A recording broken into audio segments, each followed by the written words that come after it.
এত গরমে ছাদের উপরে গিয়ে এই রোদের মধ্যে বসে এখানটায় আমরা কি করছিলাম। গুড মর্নিং বন্ধুরা, এখন হলো গিয়ে বৃষ্টিকাল, আর এখন কিন্তু এই জিনিসটা দেওয়া হয় না, এটা দেওয়া হয় সাধারণত শীতকালে। কি বুঝতে পারছো না কিসের কথা বলছি? এই যে বড়ি দেওয়ার কথা বলছি। এখন তো আমি আর মা মিলে বিড়িটাকে ভালো করে মিক্সার মেশিনে বেটে নিচ্ছিলাম, আর এই বড়ি দেওয়াটা কিন্তু শীতকালে হয়, বাট আমরা এটাকে দিচ্ছি এই বর্ষাকালে। তাই প্রথমে কিন্তু আমরা বিড়িটাকে ভালো করে বেটে নিচ্ছি। এই বিড়িটাকে কিন্তু আমরা দুটো ব্যাচে বেটে নেব। তো দেখতে পাচ্ছ প্রথম ব্যাচে কিন্তু বাটা কমপ্লিট হয়ে গেছে, এখন আমরা দ্বিতীয় ব্যাচে বাটা শুরু করছি। দ্বিতীয় ব্যাচটাও বাটা কমপ্লিট হয়ে গেছে। দেন ওই মিক্সার জারেই কিন্তু আদাটাকেও বেটে নেব। আর শীতকালে কিন্তু আমরা এর মধ্যে চাল কুমড়ো দিই, বাট যেহেতু বর্ষাকাল এখন এতে শুধু আদা দিয়েই বাটবো।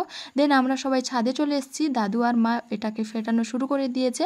আর আজকে বড়িটা কিন্তু আমিই দেব, তাই দেখো যেটাতে বড়ি দেওয়া হবে ভালো করে তেল ব্রাশ করে নিচ্ছি। এখন দেখো ফেটানো বাটারটা নিয়ে আমি চলে গেছি বড়িটা দেওয়ার জন্য। আজকে যেমন গরম পড়েছে তেমন রোদও উঠেছে, কিছুক্ষণের জন্য মেঘলা ছিল। আর এখন যে আমি একা দিচ্ছি দেখতে পাচ্ছ, কিছুক্ষণ পর মাও জয়েন দেবে, কারণ অনেকগুলো বড়ি দেওয়া হবে আর একা দিতে অনেকটাই টাইম লেগে যাবে। তো দেখো ফাইনালি কিন্তু বড়ি দেওয়া কমপ্লিট হয়ে গেছে। তোমরা ভাবছো হঠাৎ করে এই টাইমে কেন বড়ি দেওয়া হলো? যে কারণে বড়িটা দিয়েছি সেটা যদি সফল হয় অবশ্যই তোমাদের সাথে শেয়ার করব।